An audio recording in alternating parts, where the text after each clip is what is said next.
Hi, welcome to Environmental Science 308 Ecotopia. I am Jack Murphy and I will be your instructor for this semester. Me and my team have been working really hard on getting this course together, and we're pretty optimistic. It's going to be a great course. It's going to be intense, it's going to be a wild ride, but it's going to be good. Let me tell you a little bit about myself so you know as we get started. I guess I've always been a biologist. Ever since I was a little kid, I spent a lot of time looking at nature, going outside, turning over logs and rocks and looking for bugs and looking at plants and animals and watching shows on TV about nature. And I'm a Humboldt State grad. I got my bachelor's in environmental biology, and then I went on to graduate school where I learned about mycology, the study of mushrooms or fungi in general. And I think I probably know more about fungi than anyone really ought to. And I've been teaching for, oh gosh, about 20 years in colleges. I guess somewhere along the way I became motivated as an environmentalist. I think one of my favorite mushroom hunting spots got clear cut, and I was outraged at the time. And I started teaching not just biology and mycology classes, but also in environmental science. So here I am at Humboldt State University, and I teach in the Department of Biology, and I also teach in environmental science and management, an introductory environmental course and a problem-solving class. And I wanted to tell you a little bit about the background of how this course started. Now, Ecotopia, first of all, is the name of a book. Hope you can see this, by Ernst Callenbach, which is kind of not really about redwoods. It's more a novel about the secession of northwestern California from the United States of America. And Callenbach uses it as his vision of a sustainable society and spices it up with lots of pot smoking and sex. So I didn't think we really needed to do that because our course is not about that. The course Ecotopia at Humboldt State University was last taught here over 10 years ago. I think it's 12 years ago now. And the professor who taught it has retired, and nobody really has much information on what was in that course.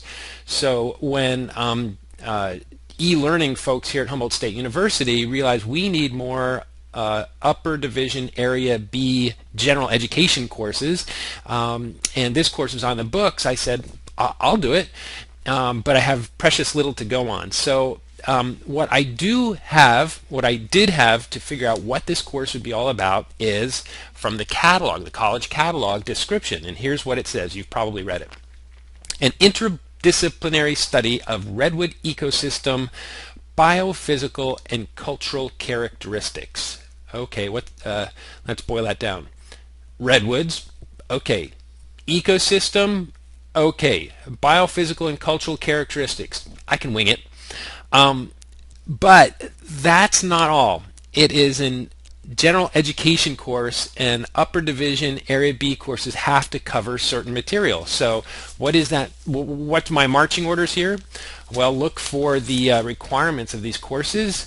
Students, upon completing this requirement, your UDGE area B, will be able to apply scientific concepts and theories to develop scientific explanations of natural phenomena.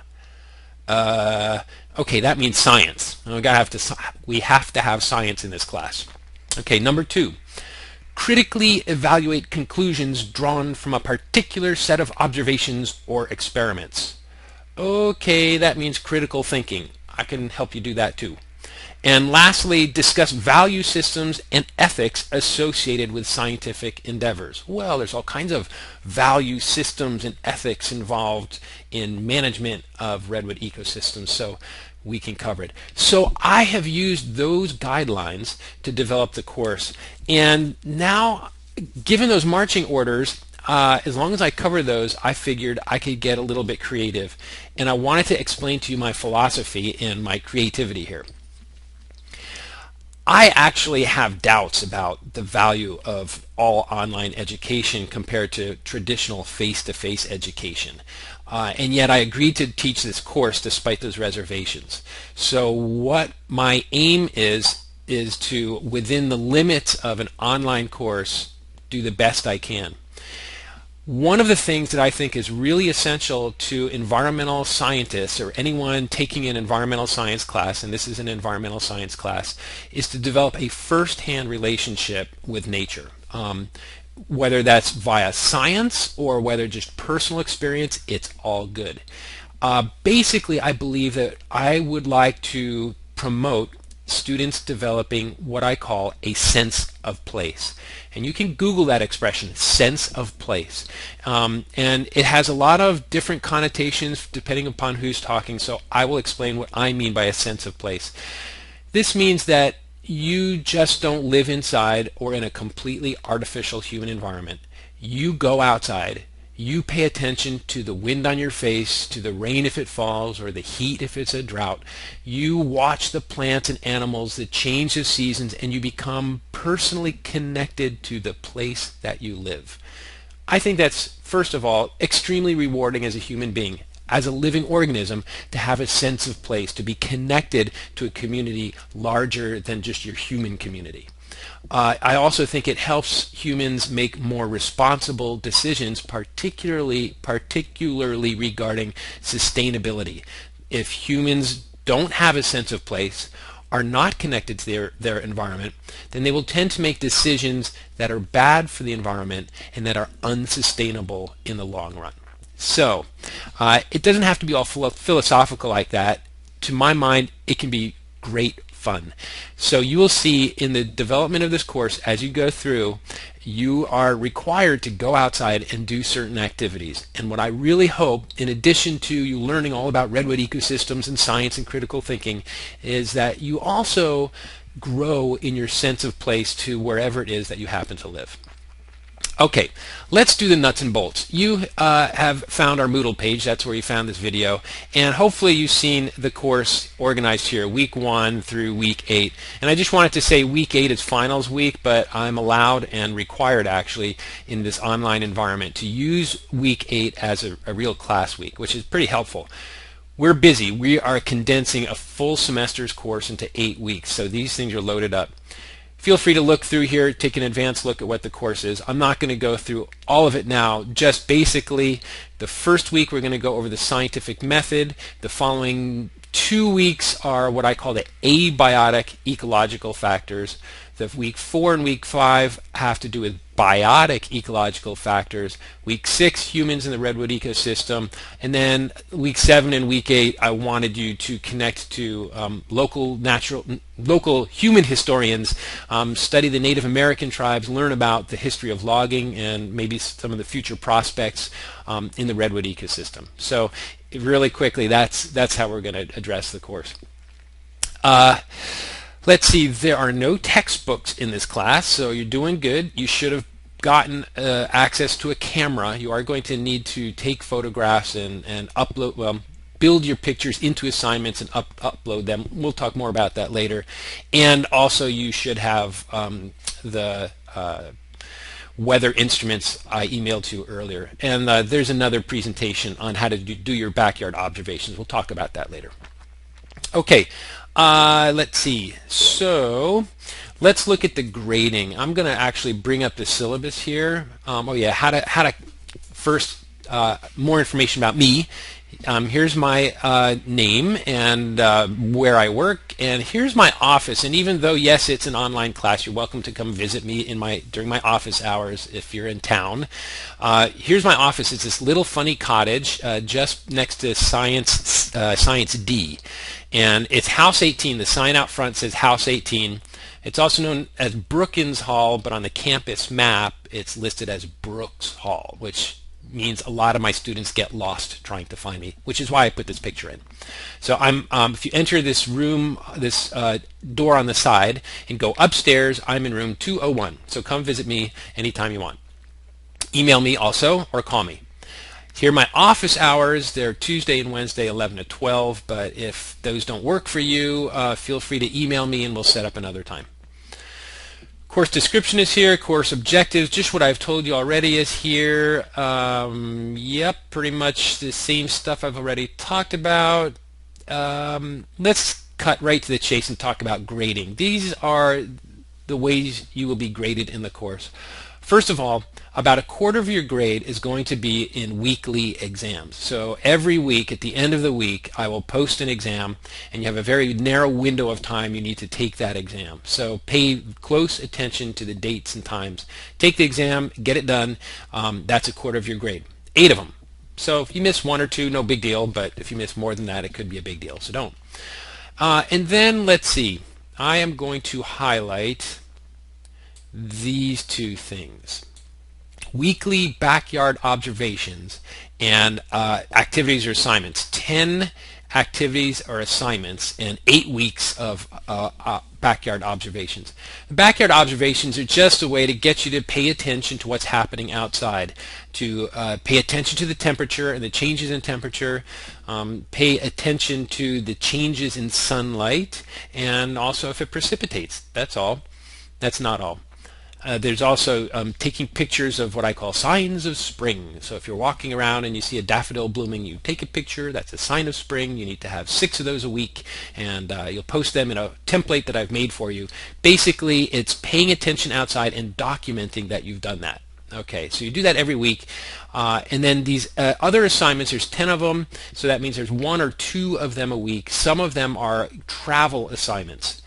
And together, let's see, I think that is half of your grade is in these activities. So these are important. Regarding the assignments, I do not have a due date on these assignments. I want you to do these whenever you want, whenever you can work into your schedule. And part of that is because 4 or 5 of these are travel assignments, and I know you have busy lives and you have to arrange transportation, and maybe the weather's not good when you plan to do it.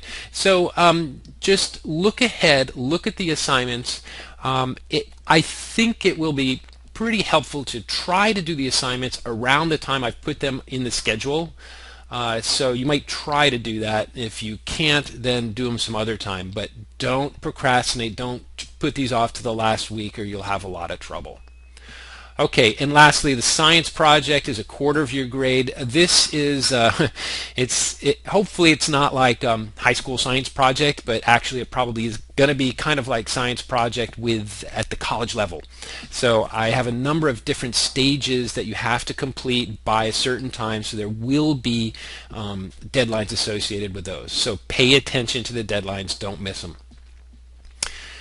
Okay, regarding late policy, well, basically you can't turn anything in late. Once the deadline is done for something, the assignment closes and you're done. If you haven't done it, you get a 0. So, okay, but what if you have a serious or compelling reason, including documented illness or family emergencies? Well, if you document it for me, then I might work something out. But basically, unless you've got it documented, don't even try. Just take the 0 and move on. Okay. Let's see, course policies, email correspondence. I just wanted to say one thing. I think college is training for a professional life, and in professional life, people use complete sentences, good grammar, good spelling, or they don't get promoted, and I want you to get promoted. So I expect you to practice professional behavior in your email and in all your writing in this class. So if I see comments posted in Moodle that look like they're crappy text messages, LOL, forget about it. Don't do that. Use real words, good grammar, punctuation. You're grown-ups now, you're in college, do it right. Okay. Academic honesty and plagiarism. You guys know the rule. No cheating, no copying. Do not submit anything that you've submitted for a previous class. Everything here should be new. Look at the policy here. You're responsible for it. If you have a disability, you also probably know what to do. You need to get me some paperwork if you haven't already, so please do. Add drop policy, I think it's after the add drop period, so I think you're in this class for good. I hope it works out for you. And classroom conduct and disruptive behavior. No texting during class. No, just kidding, of course. I don't know how you could be disruptive in an online forum. I suppose you could start being bullying or being rude, so don't be respectful in all your communications, whether they're online or face-to-face. And of course, there's a website. If you get nasty, we're going to have a fight, and the dean is going to get involved. We don't want that to happen. So Anyway, that's it. If you have any questions about the syllabus, let me know. I think that's all. So let me just conclude with this. The overall philosophy of this class is let's learn about redwoods. Let's learn about their ecosystem. Let's learn something about science. Um, and we have a lot of work to do in not much time. And go outside and start working on developing your sense of place. I hope you have a good time. I'll be seeing you around. Take care.